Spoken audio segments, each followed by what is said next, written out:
Karena seringnya Abu Nawas melakukan kesalahan, ia kerap mendapat hukuman dari Baginda Raja. Tapi yang membuat Baginda Raja kesal, Abu Nawas selalu saja bisa lolos dari hukuman karena kecerdikannya. Dan kali ini Abu Nawas kembali melakukan kesalahan. Ia tertangkap tangan oleh prajurit istana tengah menenggak minuman keras. Dengan sigap, para prajurit ini segera menangkap dan membawanya ke hadapan Baginda Raja.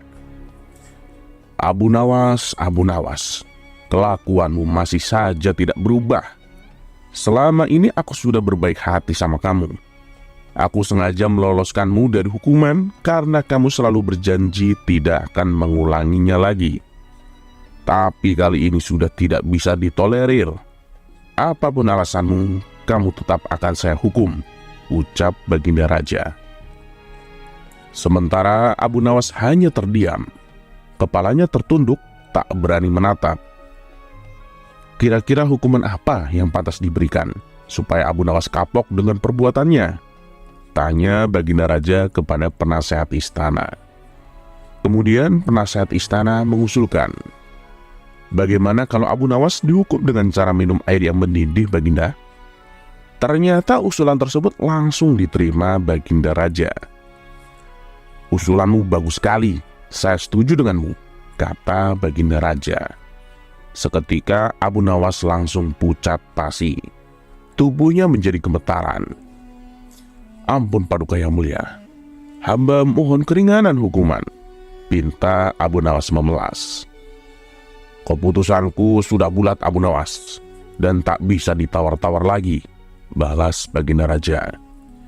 Abu Nawas pun tak sanggup membayangkan betapa pedihnya rasa sakit yang akan ia alami, bahkan bisa berakibat kematian. Baiklah Paduka, kalau itu memang sudah keputusan Paduka, saya terima dengan berat hati. Tapi sebelum saya menjalani hukuman, izinkan saya menemui istri dan anak-anak saya untuk berpamitan, ujar Abu Nawas. Sejenak Baginda Raja terdiam. Ia heran dengan kata-kata Abu Nawas. Berpamitan? Maksudnya bagaimana Abu Nawas? Tanya Baginda Raja heran. Begini Paduka, apabila air mendidih masuk ke dalam perut, bukan hanya lidah dan bibir saja yang akan melepuh, tapi semua organ tubuh di dalamnya juga ikut melepuh. Tidak menutup kemungkinan saya akan mati saat itu juga, jelas Abu Nawas. Sontak Baginda Raja terkejut. Ia tak menyadari akan hal itu.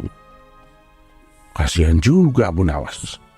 Tapi masa saya harus menarik kembali ucapan saya? Itu tidak mungkin. Martabat saya sebagai raja akan jatuh, pikir Baginda Raja.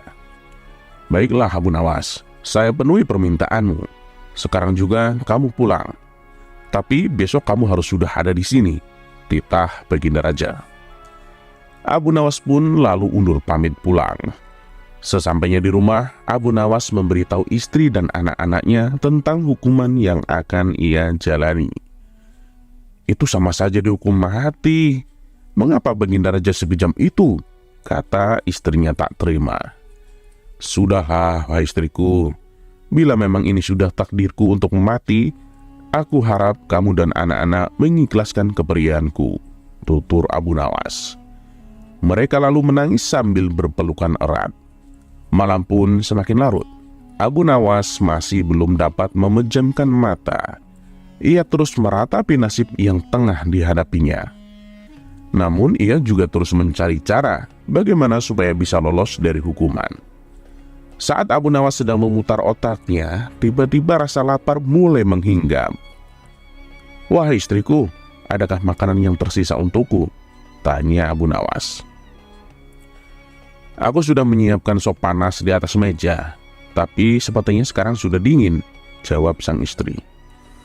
Sudah dingin? Memangnya kapan kamu membuat sopnya? Tanya Abu Nawas kembali. Tadi sewaktu habis Isya. Ini kan sudah tengah malam, jadi wajarlah kalau sopnya sudah dingin, kata sang istri menjelaskan. Mendengar itu, terbesitlah di otak Abu Nawas akan ide yang cemerlang. Tapi Abu Nawas sengaja tidak memberitahu istrinya, sebab ia tak ingin rencananya menjadi berantakan. Setelah menjelang pagi hari, Abu Nawas mengumpulkan para tetangganya. Ia memberitahu mereka bahwa dirinya hari itu akan dihukum mati, dan ia meminta agar para tetangganya ini ikut bersamanya ke istana. Berita mengejutkan ini tentu saja membuat mereka kaget. Ia tak menyangka baginda raja bisa setega itu. Abu Nawas, kamu kan dekat dengan baginda raja. Kenapa tidak minta ampunan darinya saja? Tanya mereka. Biarlah, nasi sudah menjadi bubur. Baginda raja juga tidak akan mencabut ucapannya, terang Abu Nawas. Maka berangkatlah Abu Nawas ke istana dengan didampingi keluarga dan para tetangganya. Melihat kedatangan Abu Nawas bersama orang banyak, baginda raja pun bertanya, "Hei Abu Nawas, kenapa kau bawa orang banyak sekali? Apakah hendak melawanku?" Dengan ekspresi wajah sedih, Abu Nawas menjawab, "Ampun Paduka, jangan salah paham. Mereka semua adalah tetangga saya Paduka. Mereka ingin melepas kepergian saya." Baginda raja pun tidak keberatan akan hal itu. "Baiklah Abu Nawas, kau siap menjalani hukuman?" tanya baginda raja. "Hamba siap Paduka. Silahkan bawa kemari air mendidihnya," balas Abu Nawas.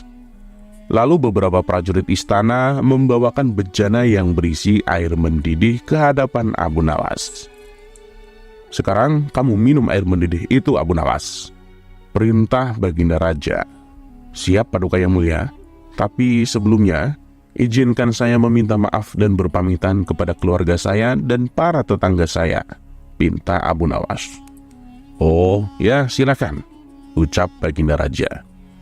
Kemudian Abu Nawas menghampiri istri dan anak-anaknya. Suara tangis istri dan anak-anak Abu Nawas pun pecah. Orang-orang yang hadir pun ikut bersedih. Tak terasa air mata baginda raja juga ikut menetes.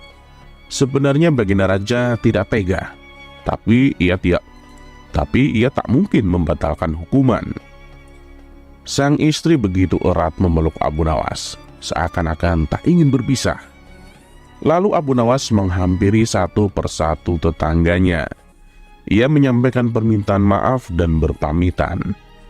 Karena banyaknya tetangga yang ikut hadir, tentu saja memakan waktu yang cukup lama, hingga tak terasa air mendidih yang ada di dalam bejana menjadi dingin. Setelah Abu Nawas selesai berpamitan, ia segera mengambil air di bejana dan meminumnya sampai habis.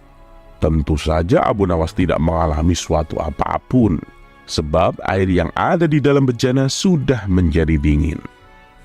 "Paduka yang mulia, saya sudah menjalani hukuman. Izinkan saya pulang," pinta Abu Nawas. Melihat hal itu, baginda raja menjadi bengong. "Hei Abu Nawas, bukankah saya menyuruhmu minum air yang mendidih?" tanya baginda raja. "Benar Paduka, tapi air bejana itu kan tadinya mendidih. Jangan salahkan saya kalau air itu menjadi dingin. Saya kan hanya melakukan apa yang harusnya saya lakukan," jawab Abu Nawas. Berkat kecerdikan inilah, akhirnya Abu Nawas kembali lolos dari hukuman maut. Ia pun dipersilakan pulang oleh baginda raja bersama anak istri dan para tetangganya.